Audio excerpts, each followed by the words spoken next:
There we go. I had to correct the media assets. We're on the take this evening, not mowing after dark. Sorry about that, everybody. I forgot. It happens. It's Tuesday. Welcome to the take on a special day, Tuesday, here on the College Football Mafia Network. I am your host, Moen, joined tonight by my co-host, Becky Go Huskies. How are you doing, Bex? I'm good. How are you? Doing well. Just a little exhausted. Sergeant Pickles is probably going to join us here in a few minutes. He said he might be running a little late. But tonight we're going to talk about Duke and private equity and the Big Ten and all kinds of good stuff in conference realignment. But let's say hello to some people first. Ryan Willie says, hi, CFM. Good to see you, Ryan Willie. Buckshot Kid was first, by the way. I don't know why he's not showing up here, but he was first. Mosito says, hola. And then Buckshot Kid says, bye-bye, Paul Feinbaum. Joseph Kurlagon Jr. says, I believe Duke alumni are now entering into last resort tactics to get into the Big Ten. I hope Duke University is banished to the group of five for this tactic when realignment talks start soon. Joseph, you may not be getting your wish. In fact, I'm pretty sure you ain't getting your wish. Daniel Gygax is here. He says, hi, everyone. Good to see you, Daniel. Daniel will have a new short coming out tomorrow. Timothy Green says, let's get ready for another great show, y'all. Thank you, Timothy Green. Bob Swanger's here. Penn State Nittany Lion. Not such a good week for Bob Swanger. Moen, thanks for the membership at College Football Express. No problem. Hope you enjoy their members-only content over there. Just as a reminder, we'll have a members-only video here on Thursday, another episode of Moen Confidential called Big Money Markets. The Big Lubbock is first, although he is like 17th at this point, but he is still first. Who wins between the Ducks and the Hoosiers? I want to see. What's the point spread on that? I know I posted that. 7.5. If it's 7.5 Indiana, I think I may take Indiana. Wait, that's at Oregon, though, isn't it? It's at Oregon. I took Indiana to cover, but not win outright. Because I think they'll cover. I think I'm going to take the Ducks. I think I'm taking the Ducks. Ducks are going to win. The Chinese want to buy the horseshoe. Well, maybe they can get the price of those concessions down a little bit. I mean, $9 a beer is a little excessive. $9? They're hey, called listen, that excessive? It's $9 in Ohio money. That's like probably $29 in Washington money. It's $15 a beer at Husky Stadium. And this is why you smuggle alcohol in, guys. I'm just telling you. So it's either Dukies or Saudi CCP. Well, I wouldn't go that far. Caleb Ramirez says, let's go. Good evening, Caleb Ramirez, my friend, a fellow Ohio State guy.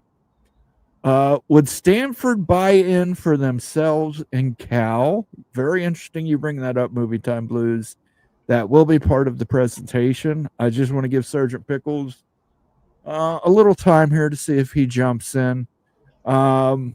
But I'm not going to make you sit through a whole spiel about everything else. So we will get right to it as soon as we can.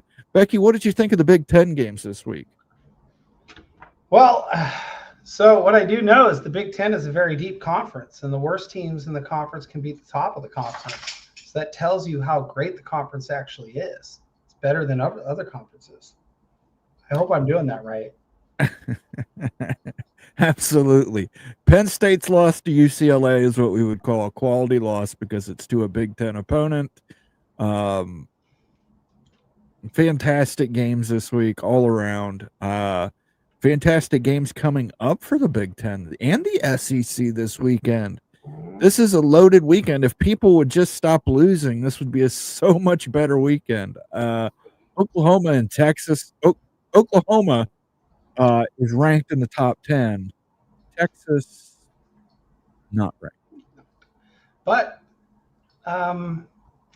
Texas, there's no Mateer. So it's going to be a weird game because Oklahoma played Kent State last week or something like that. So they did. I mean, Kent State is probably the worst team in FBS. I don't know how good Oklahoma is without Mateer, but we're going to find out because Texas's defense is not their problem for the most part. It was a little bit this past weekend, but their defense it's good.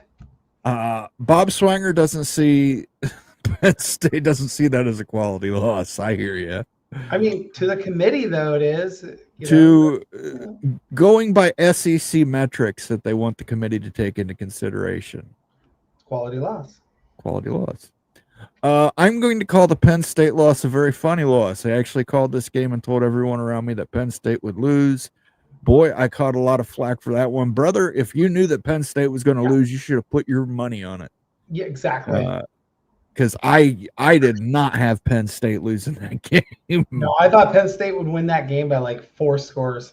I'll be blunt. I thought that was going to be a blowout. I felt 45-10 was going to be too low.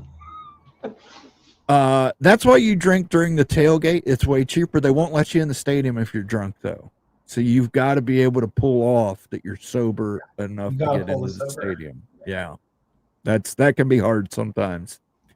It's fine, but I'm going to work for the Big Ten Network.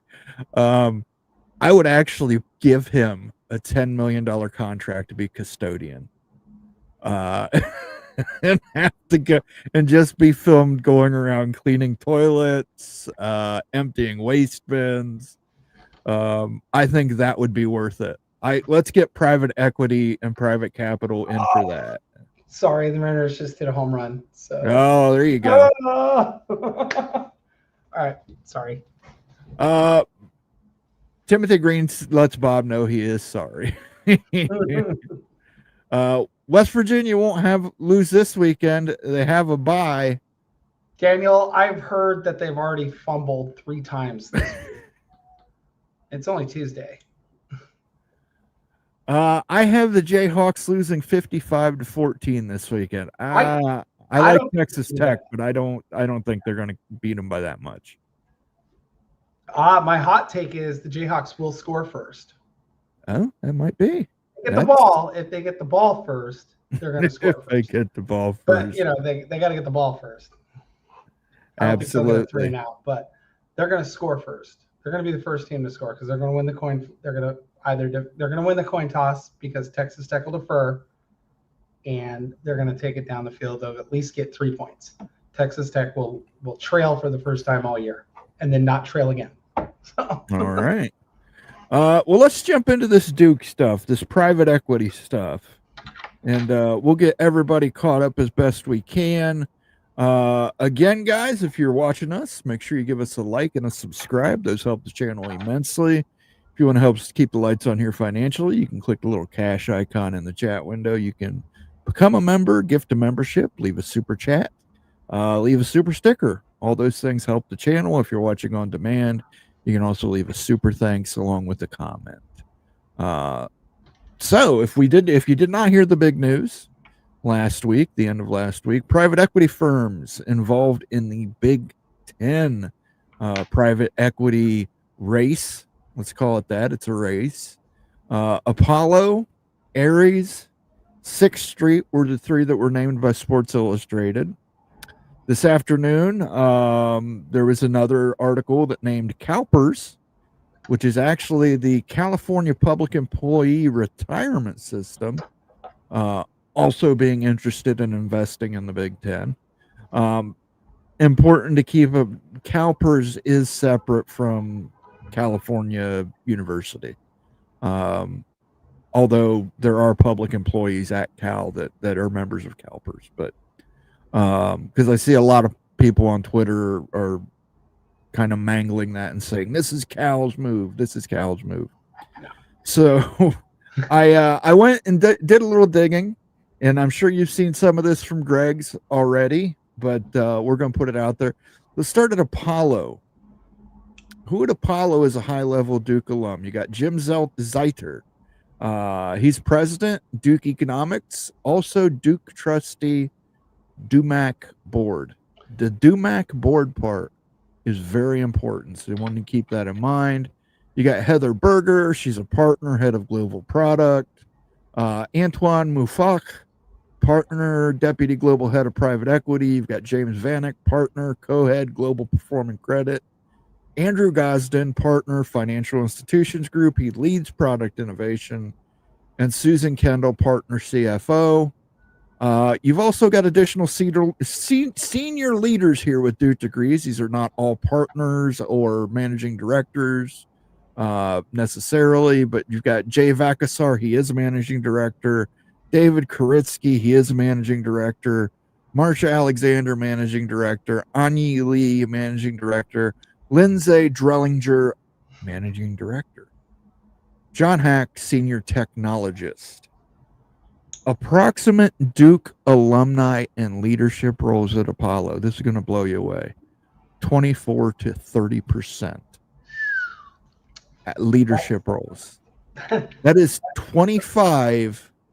That is a quarter to a third almost of your leadership positions being occupied by members who are Duke alumni. And not only Duke, 30 people out of every 100 at that company. That's wild. Well, this is in leadership positions. I know, but I'm saying like right. if there were 100 leadership positions. Right. But Jim Zeitler, again, Duke trustee. This guy sits on the board of trustees at Duke.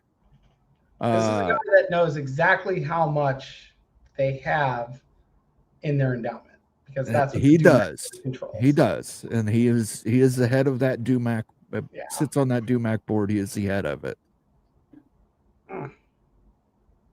Now at 6th Street, who is a Duke alum? Benjamin Johnston, who's a managing director. Nikhil Gavai, who is a vice president. Maggie Wieldrotter, who is a senior advisor on 6th Street's growth operating team. Approximate estimated Duke alumni and leadership roles at 6th Street, 4%. Good Lord. Now, at this point in juncture, I would say let's move on to Aries and see how many people at Aries work in a leadership role and who are Duke alumni. The answer to that is 0. There are none. So between the three, Apollo 24 to 30%, Aries has, or 6th Street has 4%, and Aries has 0. So I want you to keep in mind DUMAC. DUMAC is the endowment arm of Duke University, and we're going to cover that next. DUMAC stands for Duke University Management Company. It's a nonprofit entity created by Duke University in 1989 to manage the university's endowment, retirement plan assets, and other long-term investments. The purpose and structure of DUMAC is a professionally staffed investment organization that operates separately from Duke's administration but reports to the university's board of trustees through its investment committee. It's structured similarly to the in-house investment offices at other elite universities like Harvard Management Company or PUIC at Princeton. Core functions: it manages the Duke Endowment, the fund that supports scholarships, faculty positions, research, and campus operations. Oversees investment portfolios for Duke's University's $12 to $13 billion endowment. Please keep in mind, Duke is a private university. These are estimations and approximations of their endowment. We don't know the actual numbers. Yeah. This is what they've guessed on. This is the best. What they've absolutely. Yeah. Absolutely. Also oversees Duke University's health system reserves, Duke employee retirement plans, certain charitable trusts and foundations related to Duke. The investment strategy of DUMAC uses a diversified global portfolio model allocating across public equities, private equity, hedge funds, venture capital, real estate, commodities, and fixed income. Emphasizes long-term growth with careful risk management. Long-term. Frequently invests through external managers, e.g., private equity and hedge funds, rather than directly holding the securities themselves. I know a private equity company that maybe they do a lot of business with. Again, this is speculation zone. I can't tell you because Duke is a private university. I do not have access. We have no access to how they use their endowment, but here you go. We don't have. We know they use private equity and hedge funds. We don't know who. In summation, DUMAC is Duke University's internal investment management arm, professionally run to grow and protect the school's endowment and related funds. A critical player in how Duke finances scholarships, research, and long-term institutional stability. And this is true of most schools have an endowment, and most schools have an endowment arm that actually invest in outside entities. Now, if you're asking, does DUMAC can it just invest in like a Michigan? Can it just invest in an Ohio State? I bring this up because if you remember from about 6 to 8 weeks ago, I mentioned that my friend in Columbus had heard whispers that they were worried that Duke was sweetening the pot for Michigan. At the time, we didn't quite understand what that meant. We believe now that means possibly Duke private equity sweetening the pot. DUMAC does not directly invest in other universities. However, there are a few indirect and strategic ways its money can end up aligned with or exposed to other universities' interests or assets. So here's how. Yeah, go ahead. In Duke's or in Michigan's case, if you're going to sweeten it, but they don't actually directly give money,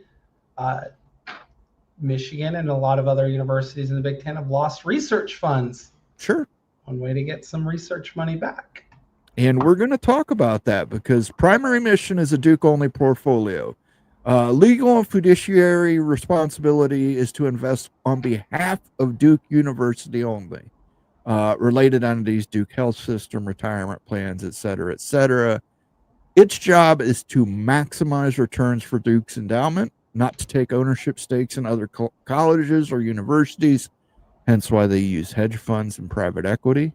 So it does not directly invest in University X or College Y. Indirect links via pooled investment funds. Those funds may also include other universities as limited partners, meaning Duke's and other schools' money are co-invested in the same vehicles. For example, Duke, Harvard, and Stanford might all invest in a Sequoia or Blackstone fund. Those are hedge funds, by the way. These are shared fund vehicles, but each school's money is independently managed and not invested in the other. Now, this gets to what Becky was talking about. Possible secondary exposure. Sometimes DUMAC's investments in real estate, infrastructure, or private equity may involve projects that serve other universities, university-related research parks, student housing development, life science spin-outs near academic institution. DUMAC participates in informal networks of elite endowment. Did you get another home run? Nah, big number just singled. It's now 4-0. Oh, there you go. DUMAC participates in informal networks of elite endowment managers, including Stanford, Notre Dame, the University of California System, Johns Hopkins, etc. They sometimes share due diligence, compare fund access, or co-invest in larger alternative asset pools. Now, I'm going to read that again because I think that's very important that you understand this. Sometimes they share due diligence, compare fund access, or co-invest in larger alternative asset pools. These relationships help Duke gain access to the same high-performing managers as its Ivy and AAU peers. This is Duke. Duke can technically, by way, they participate in informal networks. These are not legally binding, but hey, they talk to Notre Dame, and they say to Notre Dame, "Hey, how's your money? How's your return on this? How's your return on this investment? How's this going? What's your due diligence? Have you looked into this as an investment possibility? What do you think?" So let's take a look at some of these major non-Big Ten universities with large endowments and investment offices. And I think this is going to blow some people's minds, but really listen to some of these names. Stanford University leads the way, $40 billion. MIT's in there, followed by Duke at $13 billion. Again, private universities, estimations, approximations. Then you've got the University of Notre Dame at $18 billion. Then you've got Rice University at $8 billion. Washington University in St. Louis, that is $13 billion. Johns Hopkins University is $9 billion. Caltech is $4 billion. University of Miami comes in at $1.4 billion. And we know some of the things that they do invest in. Silicon Valley Venture and Tech Focus for Stanford. Duke University is private equity and hedge fund heavy portfolios. University of Notre Dame wants exceptionally high long-term returns. Long-term returns. Johns Hopkins, large biomedical and defense research base. University of Miami is into public equities, private equity, hedge funds, venture capital, and real estate with a mix of external manager and selective direct investments. We'll talk a little bit more about Miami on this Thursday's members only video.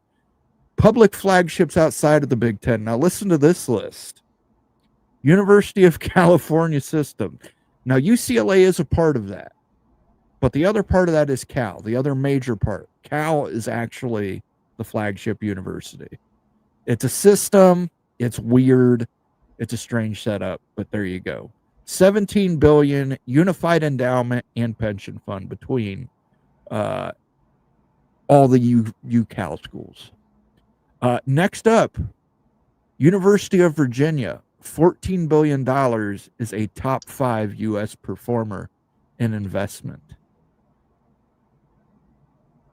And no doubt, because of their access to our friends in Washington, D.C. Follow that up with the University of North Carolina, $6 billion, mix of public equities and venture capital. And then you've got Georgia Institute of Technology, aka Georgia Tech, $3 billion, industry-linked innovation funds, University of Florida at $2.7 billion, growing portfolio emphasizing real assets, University of Colorado System, $2.6 billion, expanding alternatives exposure, University of Utah, $2.5 billion, heavy health and biotech related assets, Kansas University Endowment Fund, $2.6 billion, nonprofit, manages funds for all KU campuses and the KU Medical Center. I removed 2 schools from the flagship outside the Big Ten. Do you know what those 2 schools were, Becky? Not off the top of my head. Texas and Texas A&M. And that is primarily due to the oil and land grant money that they have. I was going to say A&M's got a buttload of oil money, like a yes, buttload as does Texas, does Texas. So I've removed them. But did you notice something interesting in here? In private universities, Stanford, Duke, Miami, Notre Dame, Big Ten expansion candidates. Cal, Big Ten expansion candidate. UVA, Big Ten expansion candidate. North Carolina, Big Ten expansion candidate. Georgia Tech, Big Ten expansion candidate. Colorado, Big Ten expansion candidate. Utah, Big Ten expansion candidate. Kansas, Big Ten expansion candidate. It's just like billions, Moen. Yeah. Are you seeing a pattern here? Yeah. Because there's definitely a pattern here. All of these universities maintain in-house or affiliated investment offices that manage multi-billion-dollar diversified portfolios.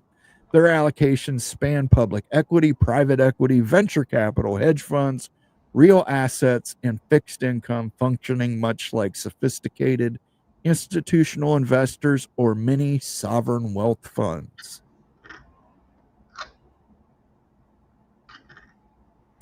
Ivy Plus Libraries Confederation, we've talked about this before.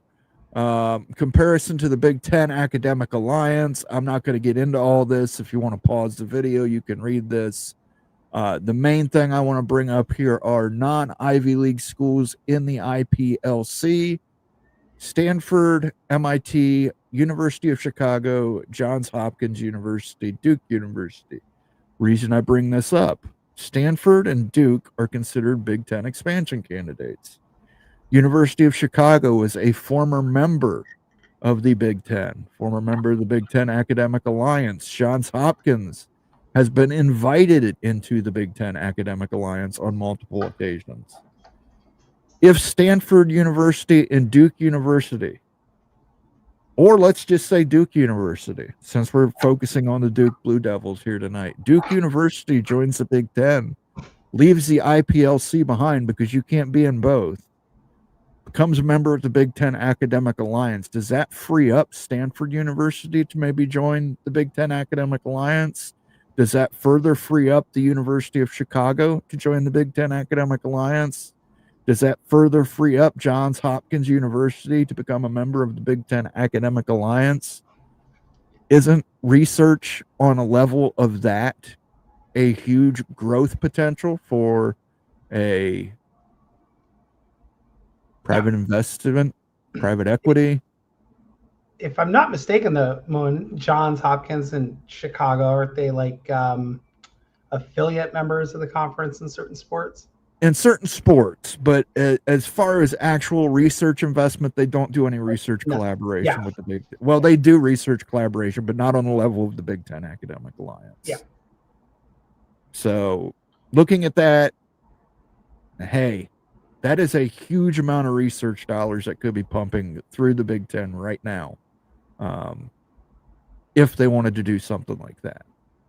But again, I want to focus on this. Private universities, look at this. Stanford, Duke, Miami, Cal, Virginia, North Carolina, Georgia Tech, Colorado, Utah, Kansas. Unbelievable. But most importantly,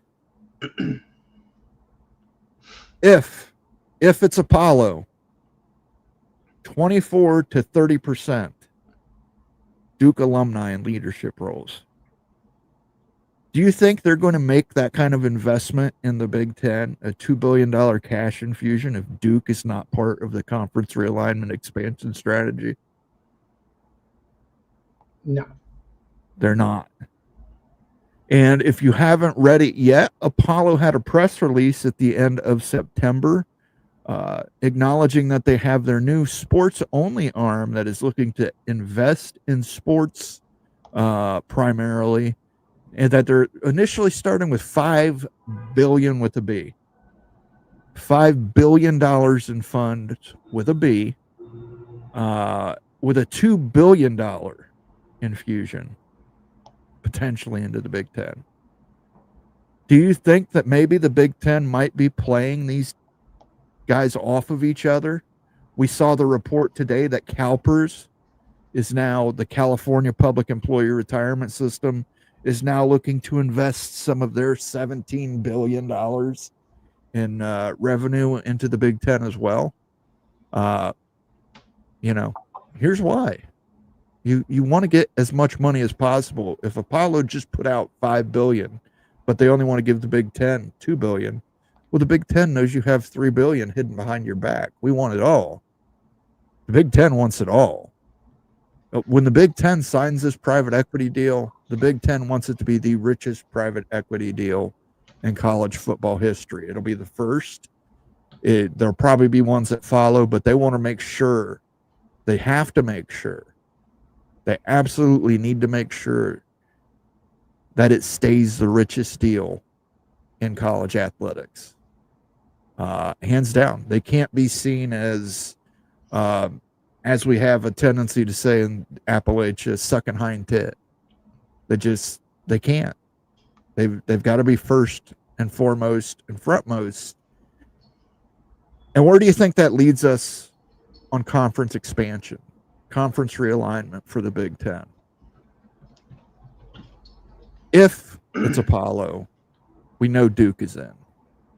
If Duke's willing to leave the IPLC, is Stanford? Because if so, Stanford's in. Stanford's in. Stanford's not coming alone. They're bringing Cal.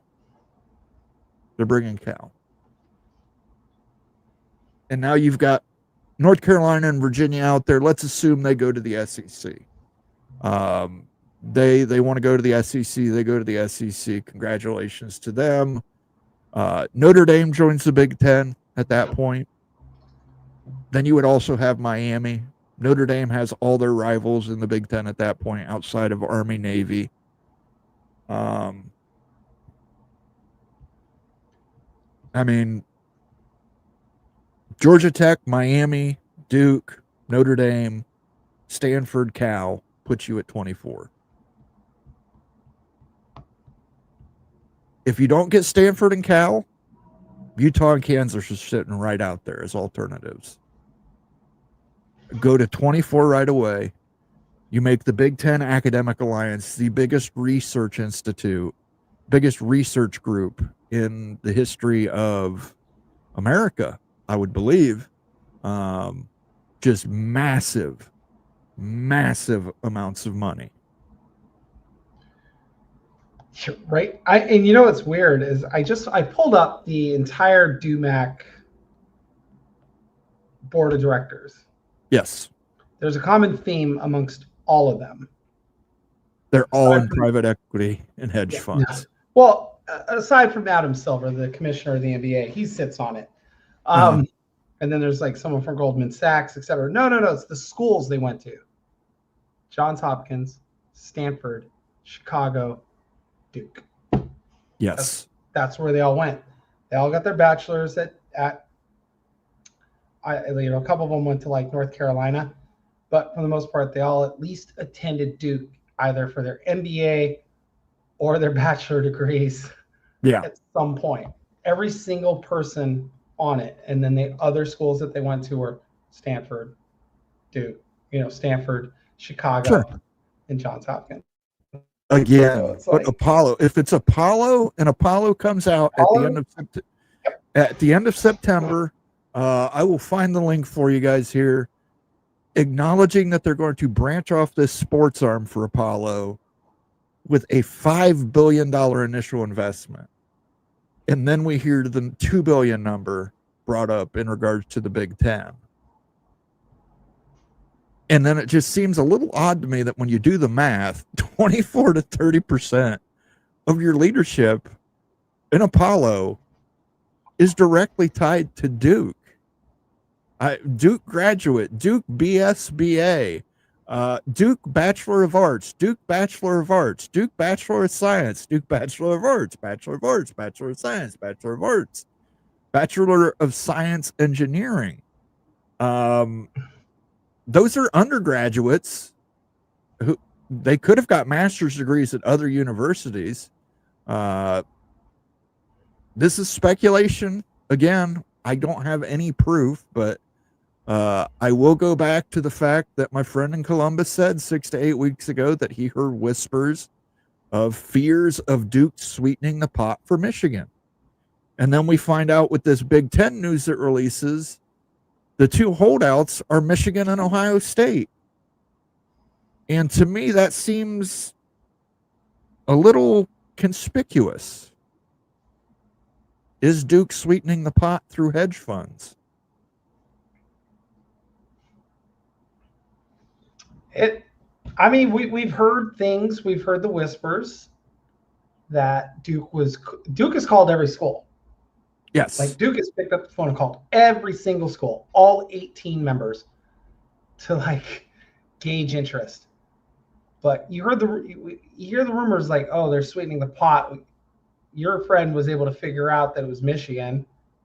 I never figured out who was talking to who, other than I know Duke was like hammering every school for like weeks, like to a point where I thought that they were putting them on red.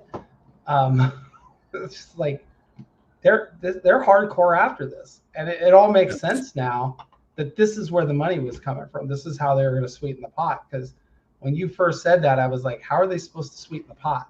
Are they taking just give money? The first thing everybody thought was, the whole group, the entire college football mafia, the first thing we thought was in our chat was they're going to pull an SMU. And they're going to pay. They're just going to suck it up and pay for everything because they can afford to do Which they might do still. They might do.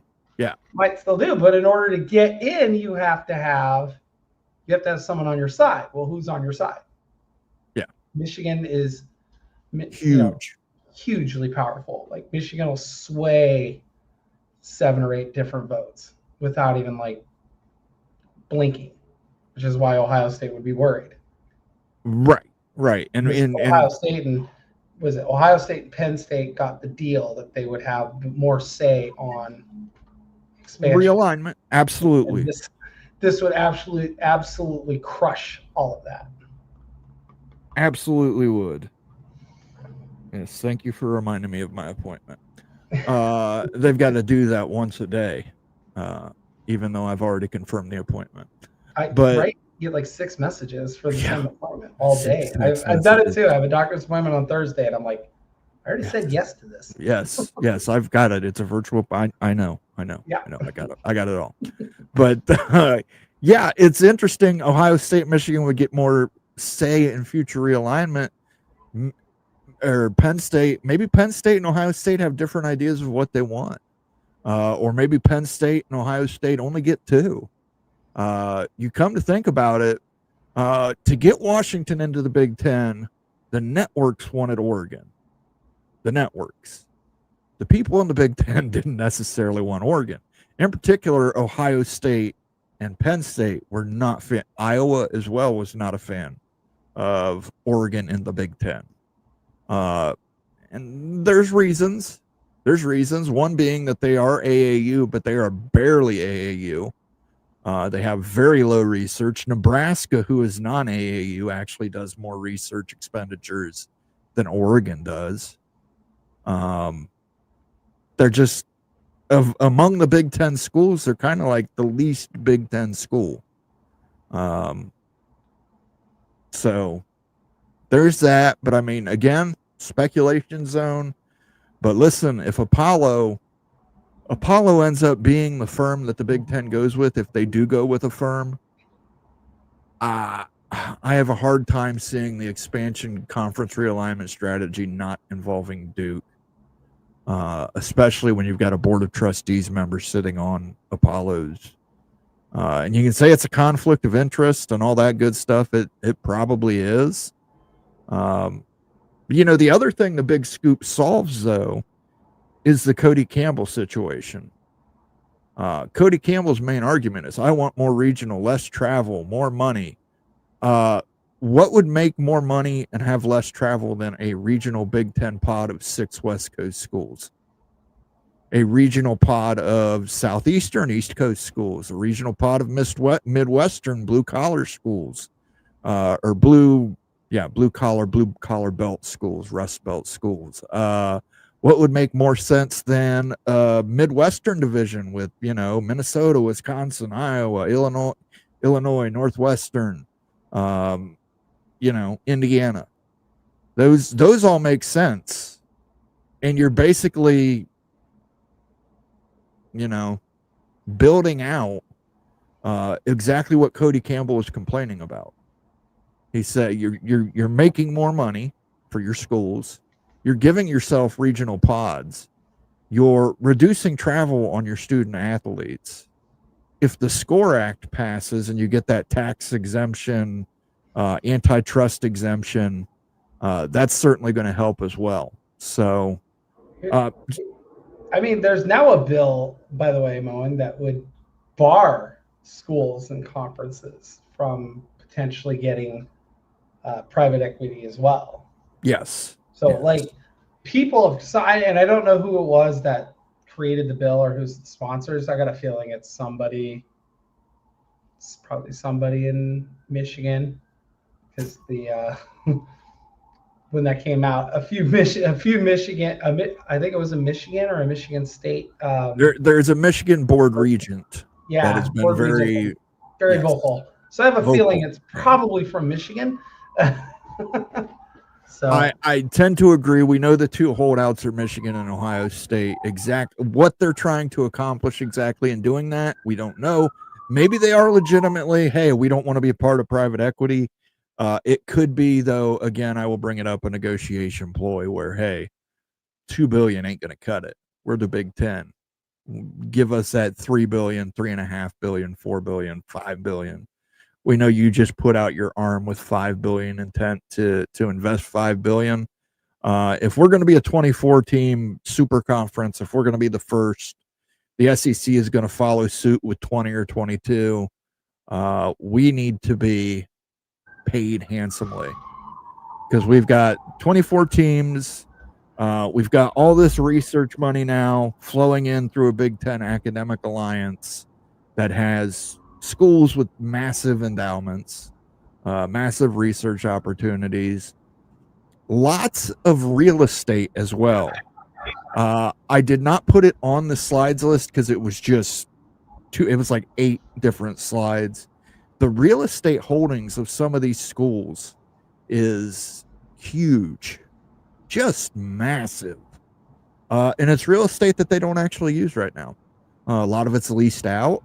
A lot of it has developments on it that they just get paid lease payments for. Imagine if they were able to sell some of that property, make more developments with that property, make more money off of that property. They could certainly do that. And again, Duke may still buy in for themselves, so we'll see. Yeah. Apparently it was a congressman from Washington. Okay. I think I can guess which one. It's from the eastern side of the state. He's a huge Wazoo. Michael Baumgartner. Yeah. He's very upset about Washington State. He's so mad about it. Let's get to some comments. I want to hear what you guys think about this. Let me know. Let's see here. I think Texas Tech will win by 17 points at the end of the game. Texas Tech is not won by less than 24 points per opponent, and Texas Tech has held each opponent at 14 points or less per opponent. I mean, 14 points? Yeah, they have. But I mean, at some point, like even Ohio State, who's only given up like 1 touchdown all year, maybe 2, they're gonna give up points, guys. Like it's an eventuality. It's going to happen. Even the best defenses give up points. By the way, you know how many touchdowns Ohio State has given up in the red zone? 0. Sean says amazing. Okay. Thank you, Sean. All that stuff. There's a lot of info. Did you read Amanda's article? It sounds like it could be multiple coming at the same time, not just one. Caleb, I did read her article, and I think I made that point in there. Listen, you're going to find the Big Ten. You're going to find articles coming out from the Big Ten with multiple investors. I heard Blue Street was one of the companies I heard before the official 3 were released. But you're going to hear a lot more about people coming at the Big Ten. The Big Ten has to maximize this deal to make it the richest in history, and that it cannot be competed with.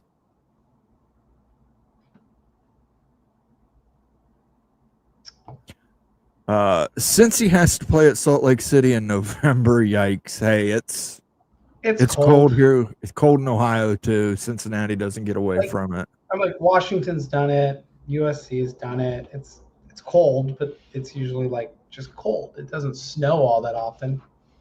Yeah, actually, believe it or not, Cincinnati hosted the coldest NFL game in history. It's called the Freezer Bowl.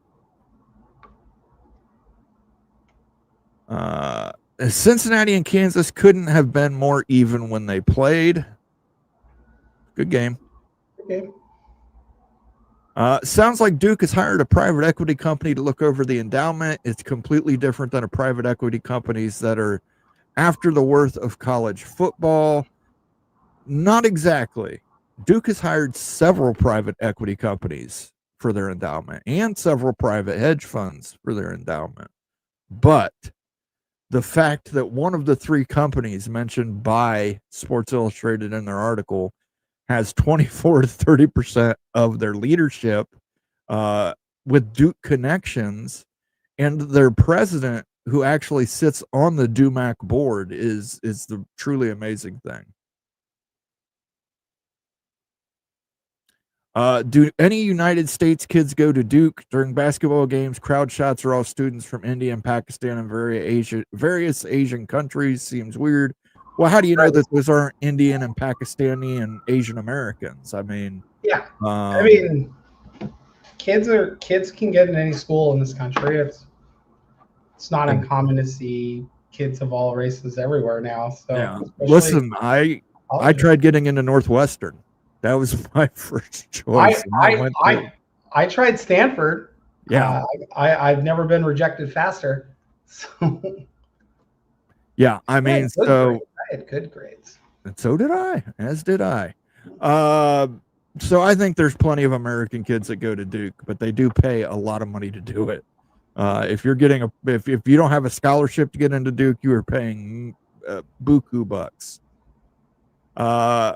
It's amazing to me that you're talking about billions of dollars. That was one heck of a lot of money. We could actually be talking upwards of trillions of dollars future looking.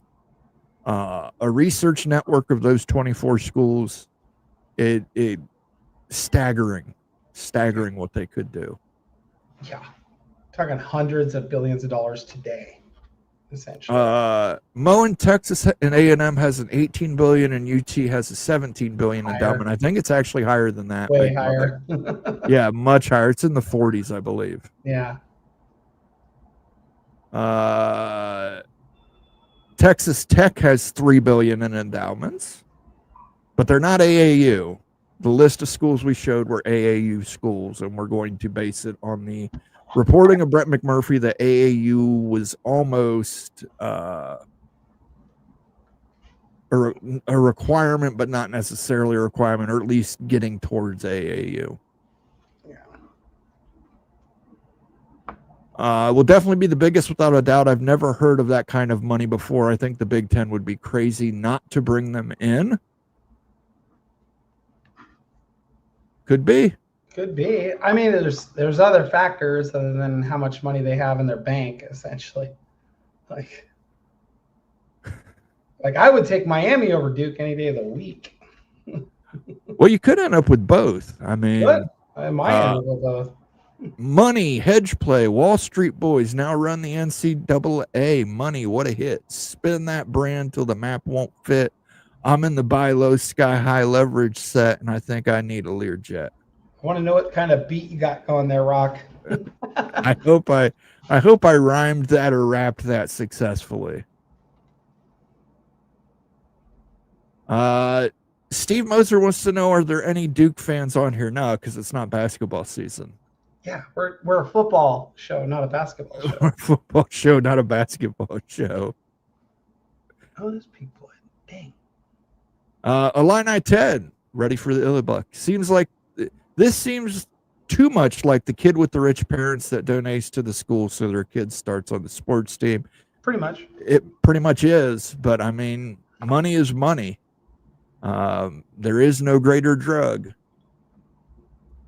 Notre Dame is a private institution, and they aren't going under any private equity company's guarantee. They already invest with private equity companies, though, Sean. Yeah, they're ran by the Catholic Church. They are a private equity. And they also invest in hedge funds. Yeah. They're already part of that system.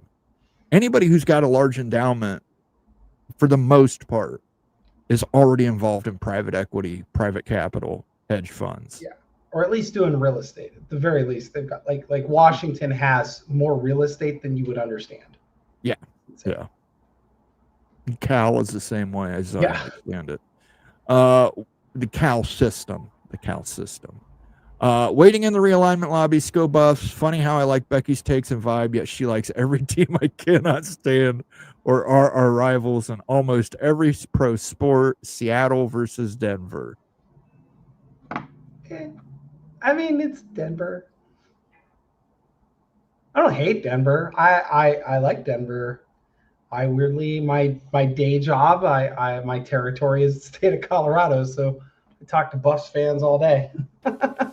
There you go. That's how she blends in. Yeah. Oh, how you doing, Pickles? Howdy. Sorry I was a little bit late, everybody. It's a off night for us, so I had to make some adjustments, but I'm happy to be here. Yeah, no problem at all. No problem at all, Pickles. I know he's a working man by trade. He had to get out there and help build the products that defend America, so we will forgive him. Yeah, don't blame me for the planes going down. I fix the machines. I don't make the parts. Okay. Nobody was going to blame you. Just wait. There's always one. Mr. Monkey says the Big Ten brought to you by Duke. There you go. I mean, we have said this before. Like, if somebody pisses off Stanford enough, they'll just buy ESPN. It's true, but they want to return on their investment, and ESPN wouldn't bring it. Right. Steve Moser says, yeah, I didn't think there were any Duke fans here. Odd choice for an episode. Hey, listen, we're all three Big Ten people. This relates to Big Ten realignment. This relates to Big Ten private equity. Here we go. I think it's important that everybody knows who is on these funds and in charge of this money, because these are the people that are going to make those decisions. And if they're chosen, you can kind of see what they're trying to manipulate. And I think the manipulation is the biggest factor. Like, for us, like, we don't care, right? Like, we would love certain schools, but like, it's you, the fans, that would be like, this isn't right. Why did Duke get picked over my school? Well, we're giving you information as to, they picked up this private equity, and this 30% of the board and leadership is one school. Now you can understand why they got selective treatment. Right. So when you say, why would the Big Ten look at Duke and Stanford? Because they're getting shitloads of money. Pardon my French, fuck tons of money. Fuck tons. It's fuck tons of money, guys. Oh, Crawford just went yard. Oh, there you go. 5-1 Mariners. Okay. And who are they playing? Tigers. Detroit. Okay. Fantastic. So all the Michigan 3-hour rain delay. Just want to say, 3-hour rain delay. It's been a day.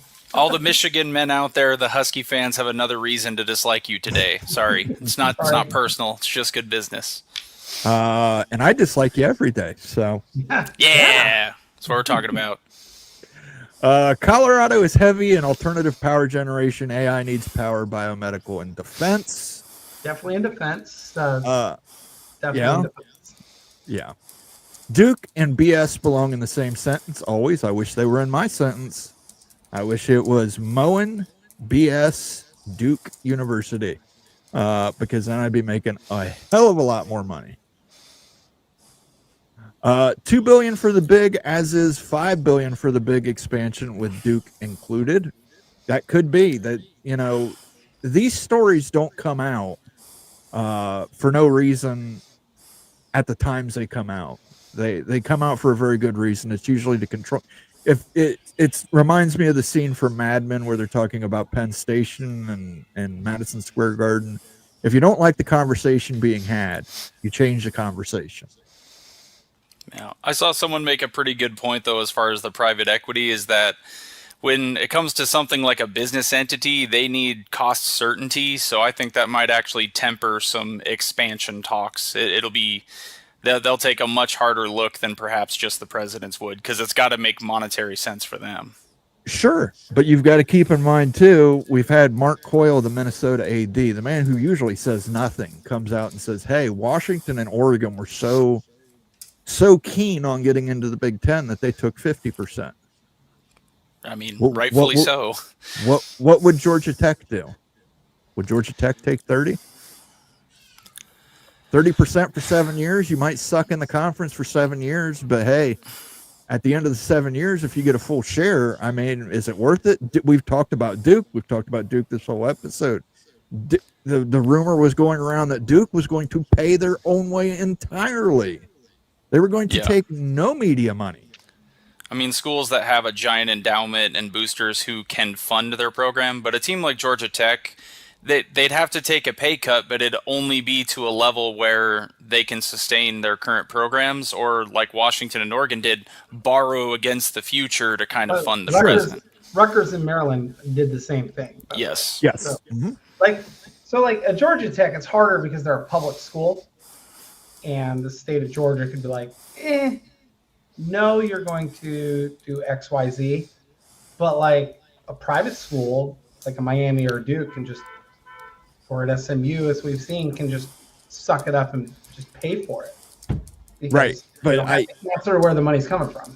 Sure, but if all these schools leave this ACC and this ACC apocalypse, I have a hard time believing the state of Georgia is going to prevent Georgia Tech from moving into the Power 2.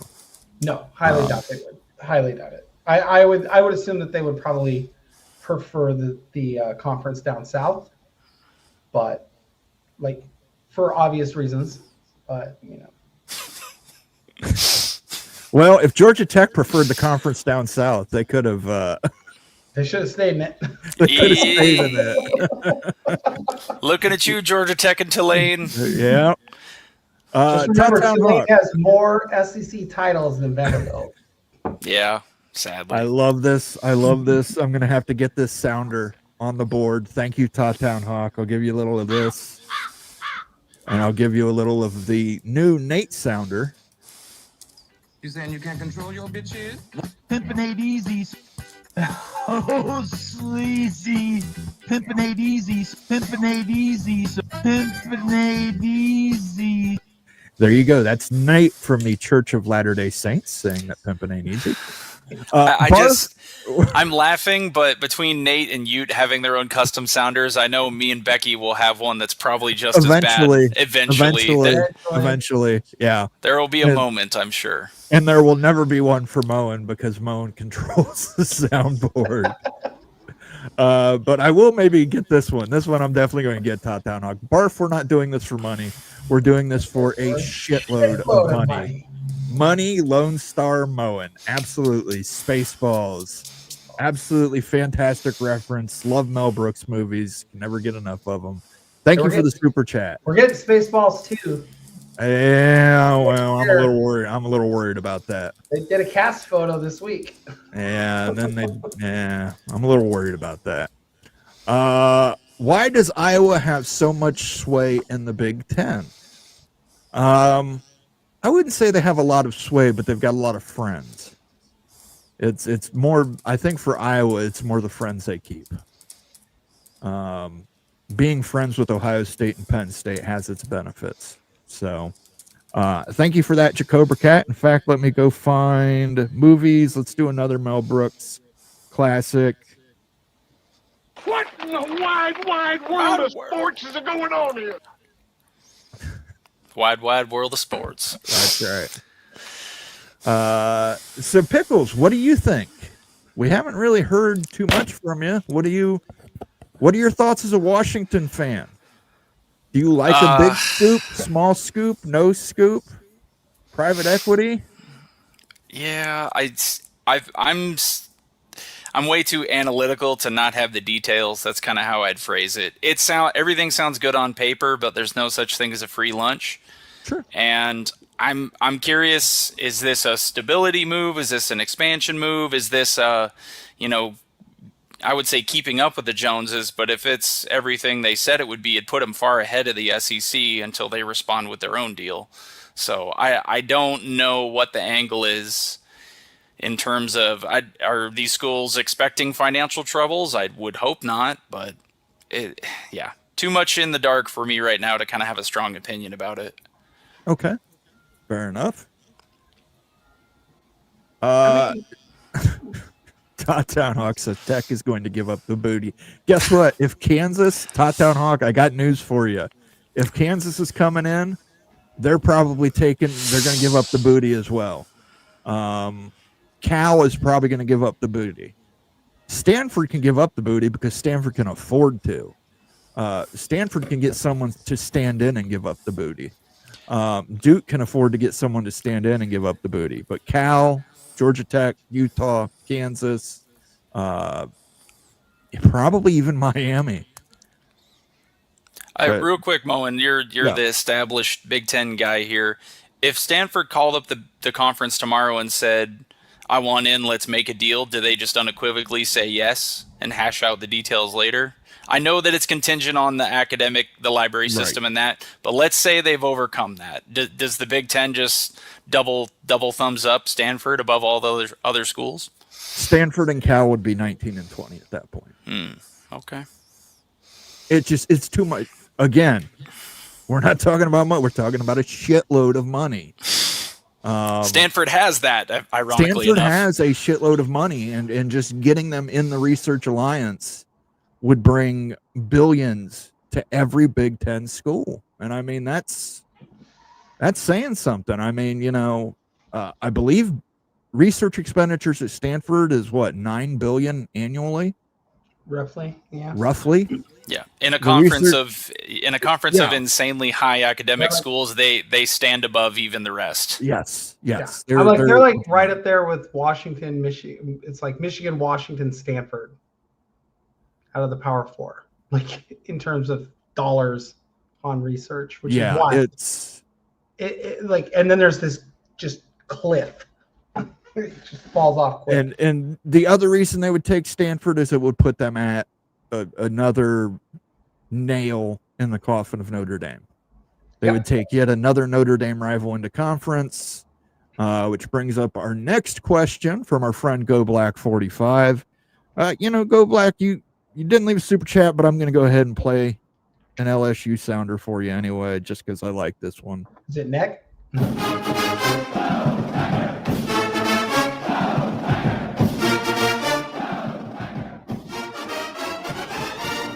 I tried to have Brian Kelly record one for us, but he walked out of the conference. So I'm like, we just need to get neck on there. I think as Pat McAfee discovered, you got to play the correct version or it's going to get censored into outer space. There's only one version now. Mick Stevens says TCU's endowment is over $2.7 billion. They're also a private university. Have not yet gained R1 research status. They're working towards it. They're non-AAU.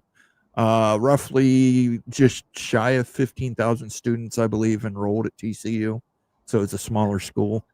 I mean, it's like 8,000. I think the smallest public school in the Big Ten is Nebraska. And I think there's like 24,000 like a couple of years ago.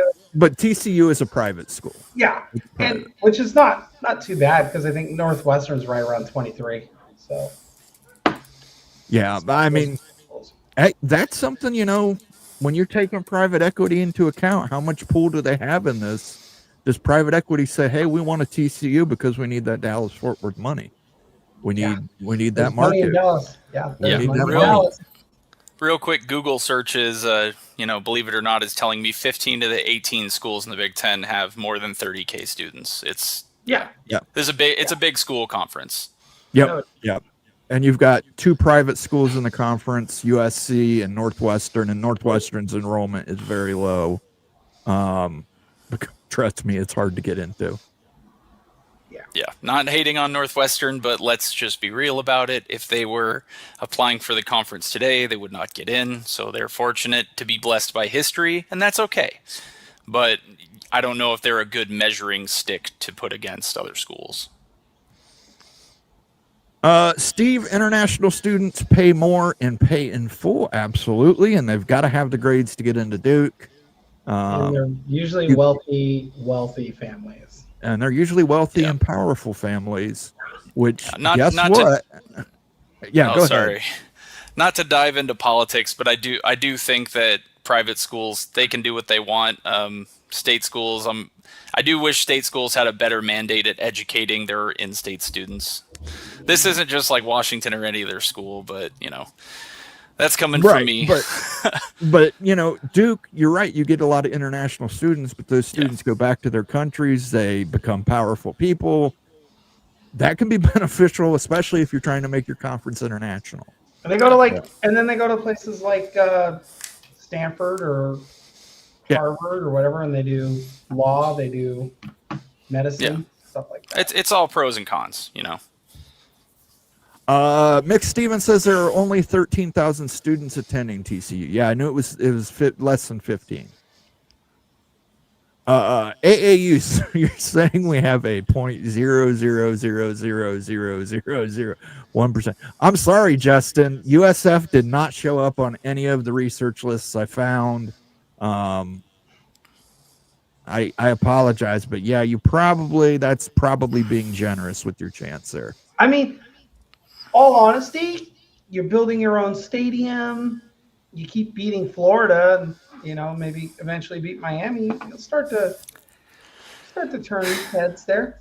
Yeah. Break the playoff ceiling, and come back and do that a few times, and then you're going to catch the attention of somebody. Yeah. Getting back to the research. Oh, sorry. Getting back to the research thing, but it looks like 7 schools in the conference are top 50 in academic ranking. Like, these are insanely elite schools, and all of them except for Oregon and Nebraska are top 100. So that's kind of the realm you have to be in. And now you understand part of the reason they did not want Oregon in the conference. Does need to be stated, Oregon might be the only non-flagship outside of UCLA because Oregon State is the flagship school in Oregon. The network and the conference clearly did some horse trading with Washington and Oregon, because the network said yes to Oregon and the conference said yes to Washington. So yes, it is what it is. Yes, but here's the thing you got to remember, and I want to make this clear: Ohio State, Penn State, and Iowa. It wasn't that they didn't want Washington. They pitched Washington with multiple different partners. It was Oregon they tried to keep out. The networks wanted Oregon. Yeah, and the Washington was good on all fronts. Yes, Washington was well-liked, well-respected. Michigan, Wisconsin, Minnesota, Northwestern all went to bat heavy for Washington. They were willing to take Oregon, Ohio State, Penn State. Iowa said, whoa, wait up, guys. We don't want to dilute our conference, but,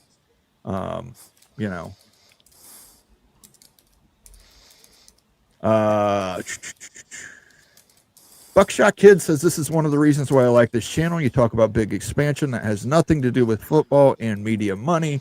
Thank you for that. We appreciate it. We are the Big Ten Mafia here on the College Football Mafia Network on the take. We do like to hear stuff like that you appreciate the Big Ten talk. Did you all realize how much Pickles looks like Corey Heatherman with beard fully engaged and no hat? I'm unfamiliar with Corey Heatherman. He is the former defensive coordinator at Minnesota that now is the defensive coordinator at Miami. Oh, okay. I call myself generic white guy because, I'm bald and I live in Washington State beard going on. You definitely look like you live in the mountains of Washington State. Indeed I do, as you see behind me. It's very fitting. He just looks like everybody from the Pacific Northwest. No, I don't have a twilled mustache. I just leave mine natural. Yeah, there you go. Yeah. I'll go get. I do have a flannel in the other room if you want to make it authentic. Serial killer strong DC. Okay. I don't know what that means. You gotta Google him. He does look like Pickles. And Sergeant Pickle says, good evening, all. Good evening. Not sure if any of you have heard rumblings that Netflix could make a play for Disney. They need a way to move IP into active entertainment, like at the parks. Well, I'm telling you what, Disney's not doing very good at the parks. Yeah, the parks are suffering, and they should because they ruined Star Wars. And I'll never forgive them. Becky and Sergeant Pickles, that was one hell of a comeback. Congratulations. I lost faith at 20-0. I was not happy. Crashing out at 20-0. Let's just yeah. call it what it The group chat, I wasn't totally exploding, but there was a lot of dooming going on by me in the group chat. It's like, it's over, fire jet fish. Quiet. I was just purely quiet. I was like, I'm not tweeting. I'm like, they're going to come back. And I was trying to console him. I was like, maybe Maryland just has big W schools numbers in the Big Ten. Maybe that's just a Maryland thing. Because, a W is just a, upside down M. So maybe. That was my consolation. Because that's all I could console him when you were down 20-0. Because I'm going, that makes our victory against Washington look not so great. Two notes. One, Malik Washington, if he stays at Maryland, which, of course, all the memes came in that Loxley's going to get fired and he's going to take over for Dante Moore at Oregon, which would be very fitting. That would be the most Oregon thing to happen. But all that smack I was talking to the 5 Terp fans I could find online about how Dungeness crab is better than blue crab, I finally got that bet came good. So, well. Yeah, I don't like crabs, so I'm like, boo. Yeah, I've had crabs before too. I don't like them either, Becky. No, Dungeness crab's the that's best a one. Shampoo can't fix for you, right? Yeah, a little shampoo and a razor. Remember, the prophecy has always been told about the Illy Buck by the 25 EA Sports College Football trailer. Remember that is a trailer that is made by Michigan fans. I think Ohio State is going to perform very well this week. I think Illinois is going to perform up to, though. Illinois tends to perform up to unless it's Indiana. The offense finally exploded, which was wild. I didn't see 42-3 on my bingo card. They held back in the fourth quarter too. They totally did. I was like, I feel good about our defense, Pickles. I was like, oh my God. Well, the injuries considered, it was better than I expected. Yeah. Sergeant Pickles, there's a state full of Terps who take issue with that take. Yeah, this was me discussing my hot take on crab dining and the superior species. It even makes Alaskans mad that I think Dungeness is better than king crab because king crab is overpriced and overrated.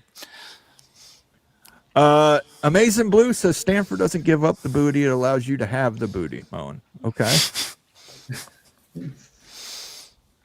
Moen, you should also make your own sounder about giving up the booty. Nope, that's not going to happen. Nope. Not going to happen. Oh. Top Down Hawk says booty was not a money reference. It was about this week's game, Moen. Oh, he was talking about Texas Tech and Canada. Oh. Okay. Oh. Makes more sense. Hey, Moen, What's up, Nate? I'm going to interject here. Since I moved my show to Wednesday night, I had booked Raphael to come on tonight and talk a little betting lines. Okay. Can I bring him on? He's just looking for a link, ready to join. We were just getting ready to wrap up here, so if you two want to take over. Sure, I'd you're more love than to. welcome. If you guys want to stick around, you're welcome to. Yeah, if you guys, Pickles, I know Pickles just got here. Pickles, do you want to stick around and talk betting lines? I didn't win any bets this weekend, so I definitely don't want to talk any betting lines. Well, I'll be perfectly honest. I had forgotten I made this commitment. This is my fault. So. Okay, well, do you guys want to stay on with Bomber? Because I was just getting ready to wrap up, as a matter of fact. Yeah, I can hang out for a couple minutes, but normally I leave. Normally I leave the degenerate gambling to Moen. So. Well, I don't know about it's not degenerate so much as it's degenerate. We're trying to bring in more people, Pickles. That's all. When you're trying to string together 10-game parlays, that is degenerate gambling. Well, I don't do that. So. I don't do that. But you guys are welcome to stick around, Moen. I apologize for butting in. I'm glad I caught you at the end of your show, though. All right. Well, I'm going to head out, guys. I hope everybody enjoyed the Duke presentation I made. And I certainly appreciate Pickles and Becky joining me for that. I love it when the Big Ten Mafia. Sum it up for me. Duke's got money. We need money. There you go. Duke's got Duke, money. Duke's got Here's- money. They're going here's- to overpay, and we're going to benefit the most. Here's how I can all sum right. it up for you, and Raphael will appreciate this. Okay. It's not just about money, Bomber. It's about a fuck ton of money. Oh, hey. Okay. That clears the boards for sure. All right. Well, I will catch you guys later. Thank you for joining us on the take. I hope you guys enjoyed the Blue Devil show. Make sure that you leave super chats and comments and all that good stuff for Bomber and the rest of these guys after I take off. I appreciate you guys. Thanks, Catch you Mo. I later. appreciate you. See you, Mo, and have a good one. Yep. See you. So how we doing, guys? We doing Good. okay? Another beautiful day. No luck in the Elkwoods, unfortunately. Oh, So I'm sorry. yeah, I'm I was hoping to fill the freezer, but it's slim pickings out here so far. My best friend loves to go up to the Cascades and hunt. Yeah, White Pass. Oh yeah. Up there, gosh, what is it? What's the Kitschy Leavenworth? Yep. That area, absolutely gorgeous in Washington. If you know where it's at, it's Yep. absolutely beautiful. Hunting up here is fun, but you're going to be through all sorts of trees and brush and straight up and straight down every hill. So Biggest brush you'll ever see in your life are our woods. Like, yep. Um, Again, Exhibit A right behind me. Well, you live in the freaking forest, though, so That was by design. Yes. I know. So while I'm prepping for Raphael joining me, can you guys kind of give me, if we're talking about schools that could go to the Big Ten, and you guys and I don't agree on a lot of this stuff. I don't think private equity, private capital in the Big Ten specifically is going to have anything to do with the consolidation. But do you guys agree with Moen's take that, yeah, the door is possibly open? Yeah. So here's the thing. When he broke down, so I don't know if you caught the first part of the show. But, I just popped on just a second. No, I think it was Apollo. Their board of directors, the leadership, 24 to 30% of their leadership went to Duke. Okay. And we know Duke has called like every single school. All 18 schools have gotten a phone call and an email basically from Duke multiple times. Okay. The word is that, and Moen said this, his guy at Ohio State said that somebody had been on the phone trying to sweeten the pot with Michigan for Duke. So it only stands to reason that this is what that pot sweetening was, because the DUMAC, which is the endowment group that's in charge of their endowment, which includes like the head honcho for the private equity firm, but also people like Adam Silver, the NBA commissioner, VP of Goldman Sachs, et cetera, et cetera. All of them went to Duke.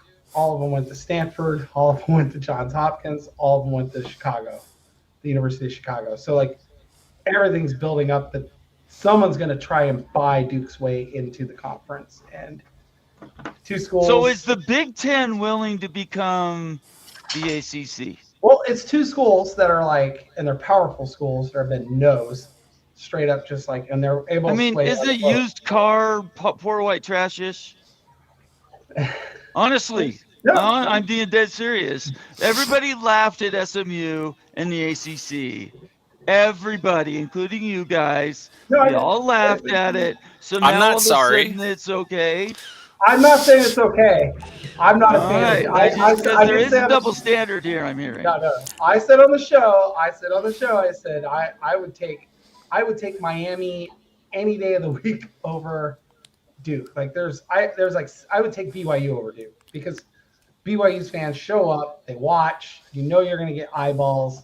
Yes, you are. Duke in basketball is the only thing I want them for. It's like, and lacrosse, research. They're good at lacrosse, right? The schools care about research. They do bring that. Yeah. So like I don't think it's get it, quite but- the SMU argument. It is more like, I mean, I don't have a good other example. It'd be more like if the Big Ten did take Stanford, which is kind of what we were talking about before. It's a ton of research. They have some good sports, but it's not the prime football that we're talking about. Yeah, but okay.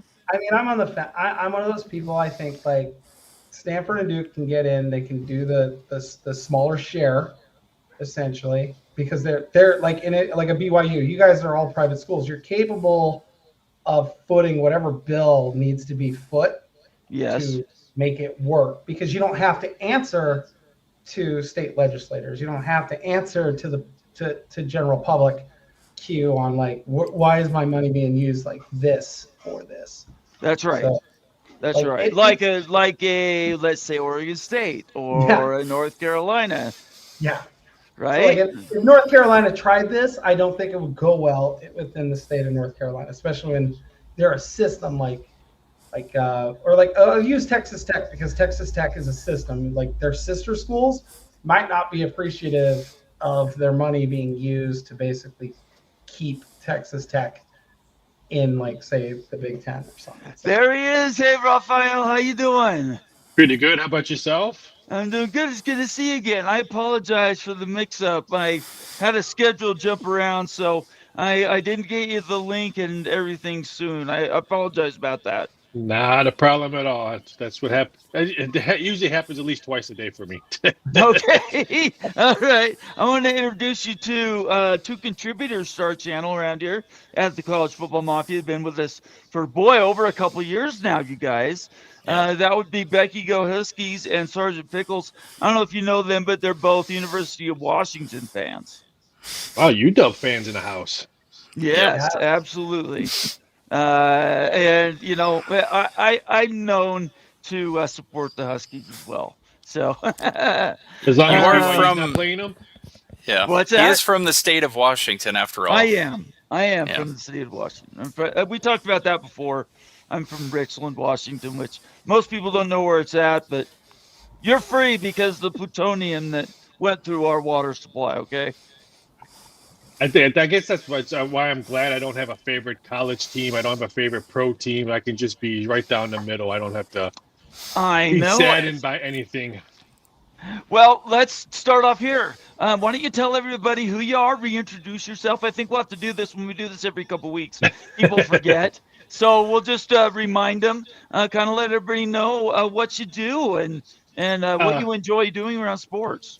Well, my name is Rafael Esparza. I'm a global odds maker for Doc Sports Services. Not only do I do odds for multiple sports books around the world, I worked in Vegas sports books for over 13 Super Bowls. We call them Super Bowls, not years, because that's how you do your planning through Super Bowls. So I've been following college sports pretty much my whole life on a numbers point of view and a gambling point of view. I know it's sad to say that, but when I couldn't play sports anymore, I always wanted to be involved with it, and so that's what brought me to that. I just love the number point of view, and I think that's what helps me do my job. Is I don't look at it like, oh, that's my favorite team's playing this team. I just look at it, okay, what's on a number point of view, what's the weather going to be like, who's injured, who's not injured.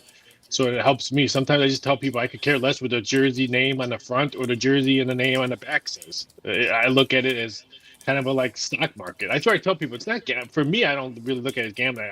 I do the market almost every day. So I'm looking at the stock market just like I look at sports betting. Right, for sure. Before I get to any questions, do you guys have any questions for Raphael before I get to specific handicapping questions for him? The only one I could come, because I am totally inexperienced. I don't bet on sports or any of that. When I do our game picks against the spread, it's 100% vibes, which is why my record is terrible. But I'm just curious at how far back, like historically, you will look at a certain team rather than that current season to set odds on a game. Ooh, that's a good question. Now it's changed with the transfer portal and all that. It's completely changed. Even like rivalries have changed. Okay, so it's totally different. I would say the past 5-6 years. So I don't really look that past in it. I mean, some trends will go well if you're a running team. A perfect example: Iowa versus Iowa State. You're always going to get the same matchup played. You're always going to get the most boringest punt, third down, punt game. And all that. So it doesn't matter who's playing and all that, because that's the type of game that they're going to play. Back in the day with Wisconsin, you always knew Wisconsin was always going to run the ball because they have the big, beefiest guys for offensive linemen. You knew they wanted to establish run. Those kind of trends you're always going to keep looking at. But player per player wise, it's so hard because of transfer portal. Very good. Becky, any other questions? Yeah, like when you're looking at, so I like pickles. I mean, I can gamble.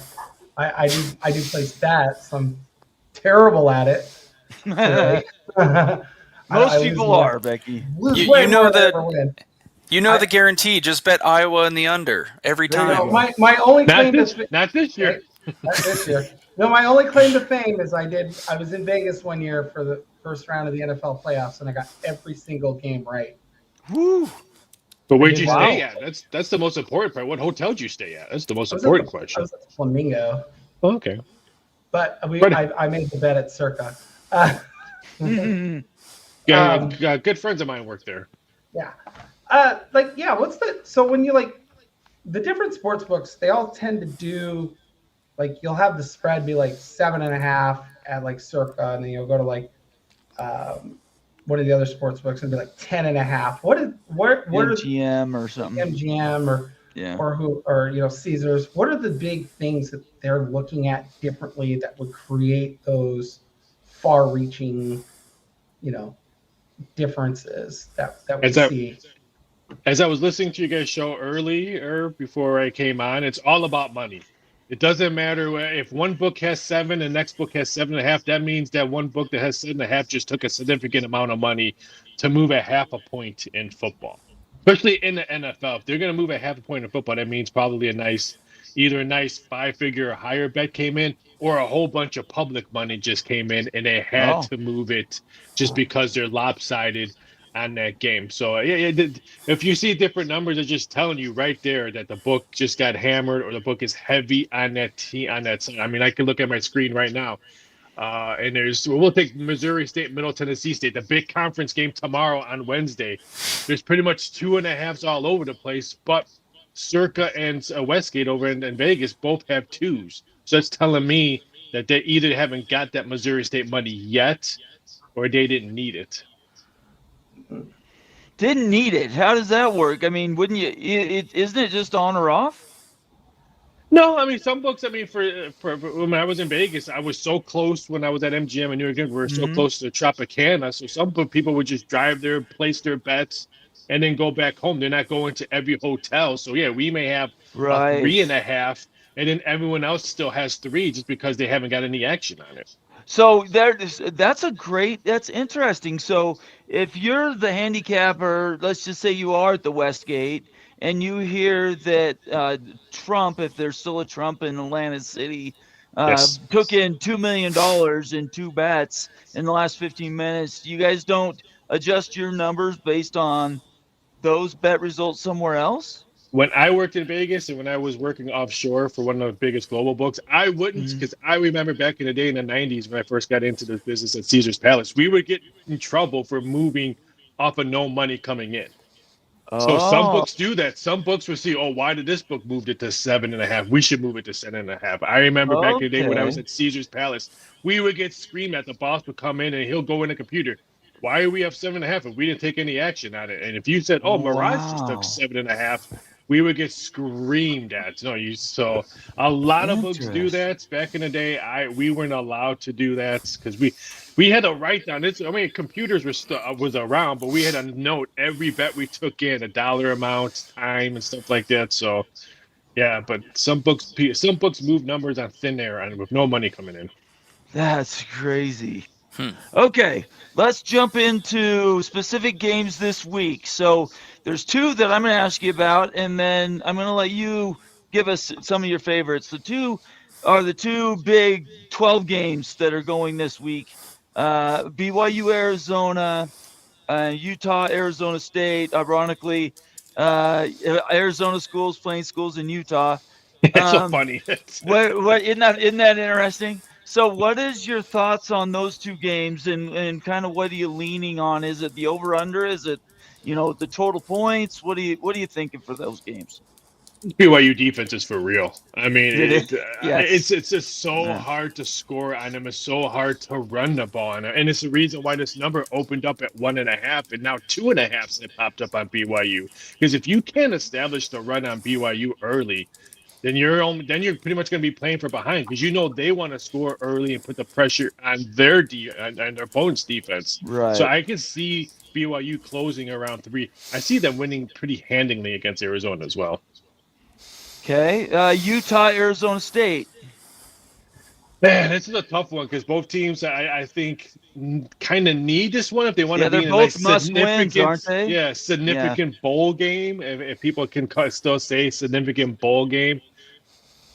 Oh man, I lean towards Arizona State just because I think their secondary is going to be the big difference. I don't think they don't want to give up the big play, and I think if they don't, they can keep this one close. I lean towards them. I'm more confident with your BYU selection than this one. This one's a toss-up on this game. Okay, Becky, pick one. Oh, the big one in the Big Ten this week, Indiana, Oregon. Man, this every time I think Indiana's going to give me the middle finger, they show up and they score. I think they're still scoring points against Illinois right now. And I didn't think this Indiana team was going to be like last year's team. I thought Illinois was going to be the Indiana team of last year. And we did too. Yeah. I think the way Oregon's defense played against Penn State, I think that puts me the edge. I just think they have too much speed for India. I think Indiana's going to be bothered by the Duck speed. I kind of have to go quack, even though my sister's an IU grad, and I know she's probably sleeping by now, so she's not going to yell at me, but I'm going to have to say probably the Ducks. And then I had one. I had one more real quick. Michigan, USC. Because this one just seems to keep swaying back. Where is that one at? Is that in California? Yeah. Coliseum. Yeah, it's in the Coliseum. This one, man, early 2000s. This would be a great game. Right. This would be a Matt Lanner was playing and Reggie Bush. Yeah, it'd be appointment television. Yeah. This would be. USC's at home. I'm still not sold on how Michigan can play away from a true Big Ten school. They're going to California for this game. It's not like they're going to Iowa. Right. It's not like they're going to Ohio State or something like that. They go to sunny California where Snoop Dogg might be on the sidelines for USC and stuff like that. I lean towards USC. I would probably grab this 2.5 now. It wouldn't shock me if we see 3 USC money because don't forget, I think it's a 7:30 game. So bettors like to bet the late home teams if they got crushed in the morning games. So it wouldn't shock me to see this one move to like 3.5. Pickles. All right, as I get ready to hop off here, you know what it's going to be. Friday night, Rutgers, Washington. So go ahead and give me who you think beats the spread, and if I just need to know if the Huskies win straight up. That's all I care about. Man, I do. I think we're going to see a defensive battle on this one. The total's 59.5. A little bit shocked. Boy, that's high. It came in that high. Rutgers likes to score points and they can score early, but I think we're going to see Washington want to control the tempo and play defense first and let them try to beat you through the air. I don't see that happening. I lean towards Rutgers covering the points, but I think Washington wins by 7 points or less. Well, I must be somewhat smart then, because that's how I've been feeling about it all week. So I thought that 10.5 was too high. Yeah, Becky's going to be there giving us live updates. So yay! I'm actually attending a game. She's not stealing mopeds. We're okay. That's the most important thing. Well, okay, you got to go, Pickles. So you want to say bye to everybody? Thanks for having me on real quick. Hopefully I can catch another show with you on in the future, but I appreciate it. Nice meeting you. Bye. All right, Pickles out of the house.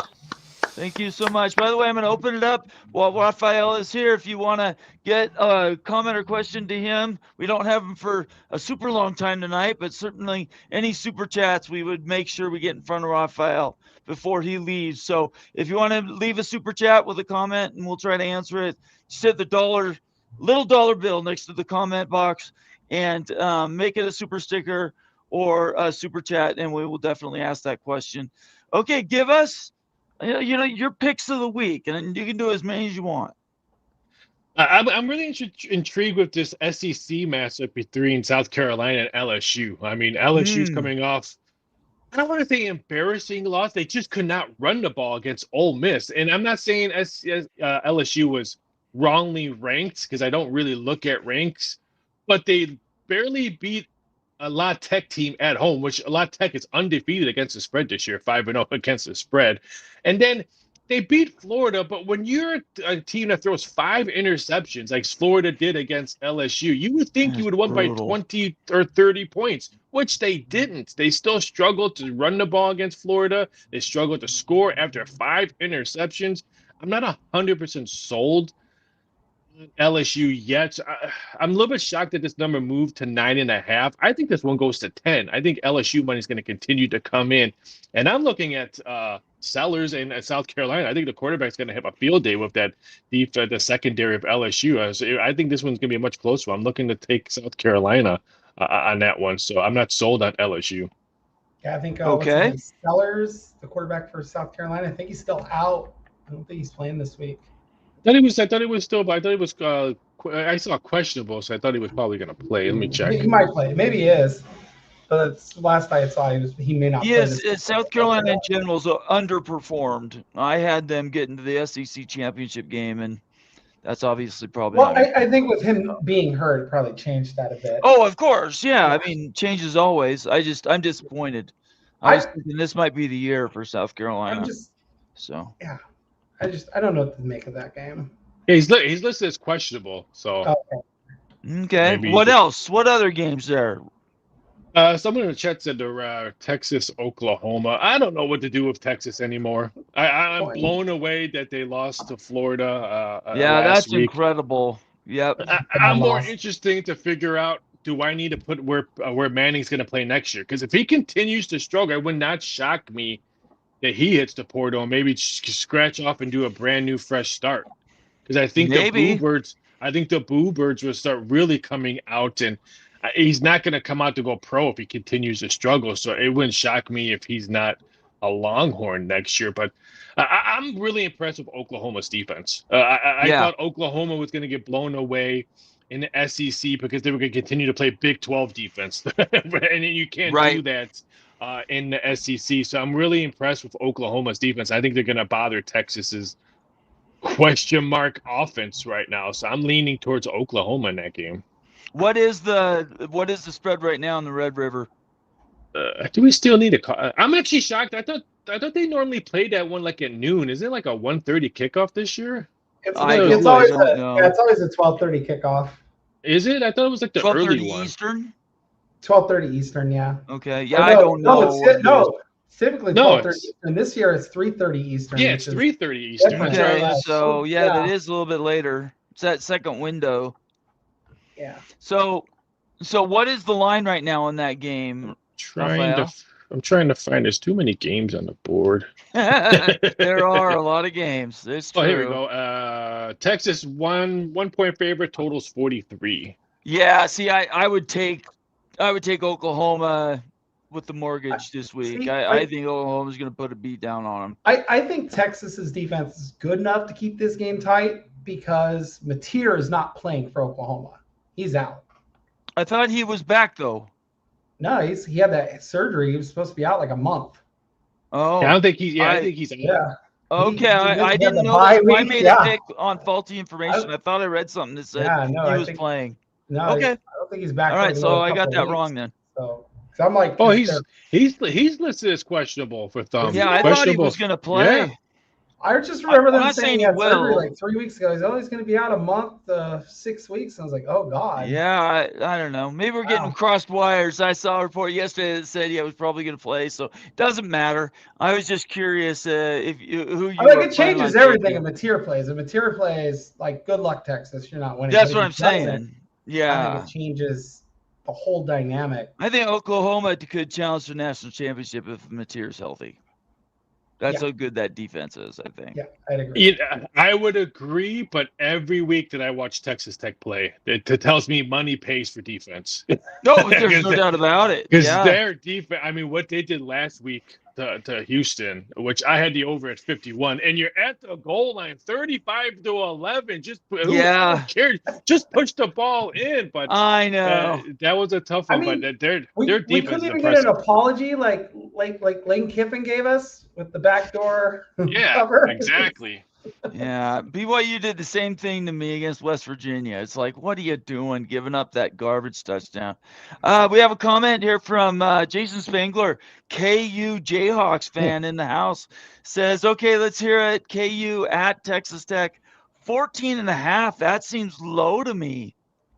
You know what? That number normally, let's say if Texas Tech either won by 3 points or a tight game last week against Houston, but how they handled Houston, especially in the second half, that's probably the reason why that evil half a hook is on that point spread right there. And no disrespect to Jason and the KU Jayhawks, but the way Texas Tech's playing defense right now, especially what they did last week, I would probably stay away unless this number continues to climb. If it goes to 15.5, then you're looking at, okay, now can Texas Tech win by 3 touchdowns or 17 points? But 14.5, I would want more points if I was a Rock Hawk Jayhawk fan. So you probably would avoid betting that then in general if you're not gonna get like I said, that's one of the ones I think I have circled on my sheets as if it continues to climb upwards, then I might take a shot at KU because we could see what Texas Tech did last week. Okay, we're up in the fourth quarter, we're up by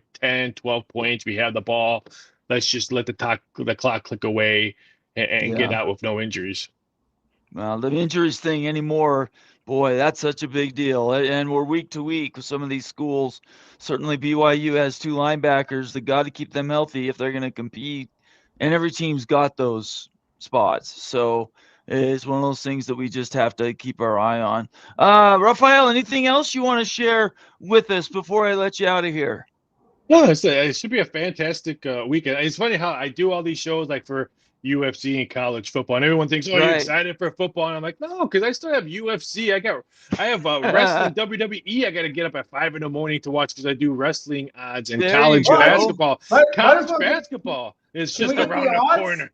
Can we get the odds on the Rollins Rhodes match? What do we got? How do you get odds on wrestling? Seriously? Yes. Yeah. Let me backtrack. Okay, somebody needs to describe this to me. I know I hate to use the word scripted and stuff like that, but like I work with Jonathan Coachman, who worked for WWE, worked at Sports Center. I do a show with him 5 days a week. I do a lot of wrestling. I've been doing wrestling odds since 2015. I was the first odds maker to do wrestling odds, and I did it just because of customer service issues. When there's nothing on, when football is over, how are you going to attract people to your establishment, to your sports book, or to whatever? So I started doing wrestling odds, pay-per-view WrestleManias and stuff like that. Then I started realizing that sometimes they would change the outcome of it during the match, especially during pay-per-views. And then I found out Vince McMahon hated when people found out the outcome of the matches before. They used to change the outcome in the middle?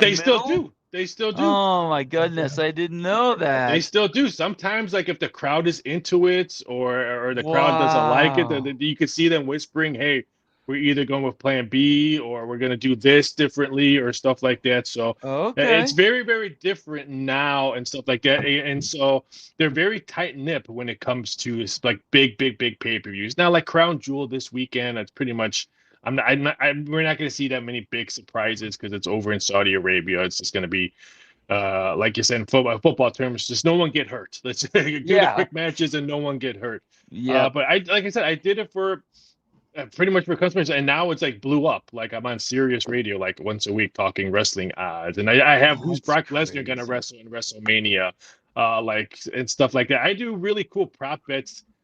That's not scripted. Like, there's no way. Like, how many Superman punches is Roman Reigns gonna throw in this match? Like, there's no way that people are like, oh, that's scripted. Well, I don't think they're scripting Superman punches or who's gonna get pinned or stuff like that. So I tried to think of it outside the box. That is crazy. I don't know how the prop bets just blow me away. Where we are nowadays, they've come so far. Pretty soon, prop bets will probably outdo the Super Bowl side in total. Wow! Because last year, last year just alone, I probably consulted on probably over 2,500 different ways to bet the Super Bowl. I did have a hot take at the beginning of the show. I had said that Kansas was going to score first. Oh, hey, there's a prop bet. I did say that. Yeah. Okay, No, so did you I bet was money on like- it then, Becky? I might have to go do that. Sounds to me like you got a prompting there. Well, You just gotta do like something. in Washington State, I can't bet on any of the teams within the state. Yeah, I Yeah. understand that. I get So, that. but I All was right, like, that's Raphael. what I said. I love Go ahead, Sean in the Raphael. chat. Says pretty soon Big Ten football is going to be in Saudi Arabia. Saudi Arabia does not like American football. That's why a lot of soccer players are going over there to play football. We won't see Mm. American football in Saudi Arabia Why? because they don't. I don't think they understand the sport. They don't, or I think maybe they think the sport is. They look at soccer like art. Like so, like if you talk to people in Ireland and England and talk about Yes, soccer and in the American beautiful football, game. Yes, Yeah. it's a beautiful game. So it's two totally different. If they Yeah. want to watch guys get tackled, that's why they love boxing and MMA in Saudi Arabia and in England and Ireland. Football This is just a culture that hacks people's heads off for But they stealing a rather watch- lemon. but They rather don't watch like rugby. football. They rather watch rugby than do just like in That- baseball. A lot of times they would rather watch cricket than they would watch American baseball. That is crazy. I mean, the level of I'll be distinctions honest, I people like can women's go. rugby. Women's rugby is fun to watch. Women's Rugby, too. rugby, there's something. Yeah, like Ilona Maher is a beast. If she's not even the best in the Oh, world, boy. like, there's a woman from like New Zealand who would truck some of these guys in the NFL. She's just a beast.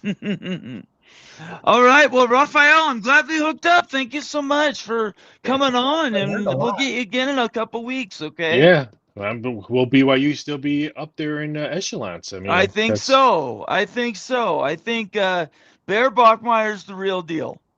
I just all love the their people defense is that, the real deal. who? Sorry. Their defense is the real deal. Well, defense has been real deal for a couple years now since Jay Hill came on, but Bear is next level processing. I wish he was my quarterback at the Seahawks.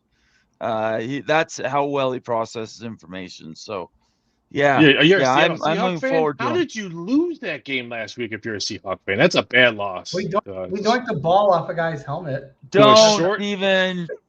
Yeah, don't get me started. Sam get started. Bradford or Oh, Sam Darnold's not my cup of tea. So, Our we need a. defense failed us this We need a week. first-round draft pick quarterback. I wanted Jackson Dart. We're going to regret not taking Jackson Dart this last year. I promise I'll you. agree with that. I agree Yep. with that. He didn't Gonna look too regret good it. in the second half against the Saints, and the Hey, Saints are give him not a time. good team. Give him time. Yeah. He's super quick. Again, another kid that can process information. He's from Corner Canyon. Just about 10 miles from my house. And I didn't know you were a Seahawks fan. Yeah, it's funny. On Tuesdays, I do a Seahawks show, a pregame show called Hawk Talk. It's all former Seattle Seahawks players oh, on the okay. show. So Well, that's cool. Yeah, So, man. I'll Both Becky and I, and also Pickles, were all Seahawks diehards. So if you had Seahawks stuff you want to give away, I'd certainly take it. I'll try to see because they do a lot of giveaways and all that. Okay. With, the Thurman is on the show and stuff like that. And Awesome. I'll see if I That'd can be get you guys great. I was like, Let's is see if that we can Michael get some Bumpus? swag. Is that Yeah, I Michael want Bumpus swag. that does Hawk Talk? He's been on. Yeah, he's been on Been there. on? Yeah. Really quick, we got a $5 super chat from, I'm not sure, I haven't read it. This is from Fergie, who's a fan of Colorado Buffaloes. Says Iowa State at Colorado. We will get up by 14 and lose by 21. What if you are not sure which QB would start a game? That's a good question for you, Raphael. If you're not sure what QB is going to start the game, then just sit back and watch the game. Don't bet it. If you ever have questions about a bet, then normally your answer should be no bet. Because I'd rather sit there and watch a game and say, "Wow, I could have won that game," than place a bet and say, "Wow, I can't believe I lost that game." Yeah. So no bet is always the Yeah. best bet. All right. He's suffering again. He had a 2-year flash at Colorado. He had big hopes. This year is not going the direction he wants it to. They have He's the better than best Belichick. offensive line. He's What? better than Belichick. He's better than Belichick. No. Yeah, well, that's a dumpster fire at University No, of North did you Carolina. guys see there was a weird stat that the Colorado offensive line gives the quarterback the most time to throw the football? Wow, no, I didn't see that stat. They have one of the best offensive lines in the country. Yeah. If they'd had this O-line last year, they would have been playing in the play. Maybe. That was Maybe. crazy. Shador walks himself into sacks all the time. He just Yeah. holds the ball too long. So, all right. Well, Raphael, appreciate you coming on, brother. We'll see you in a couple Anytime. weeks. Take it easy. Have a great rest of the week. All right, you too. We'll talk to you later. All right, bye-bye. He is Rafael Esparza joining us, talking college football and handicapping. Thank you, Fergie. Clap you out for $5 super chat, brother. It's great to see you. Man, I'm cheering for Colorado. Believe me, I'm pulling for you, man. I don't know what we're going to do to get that thing turned the corner.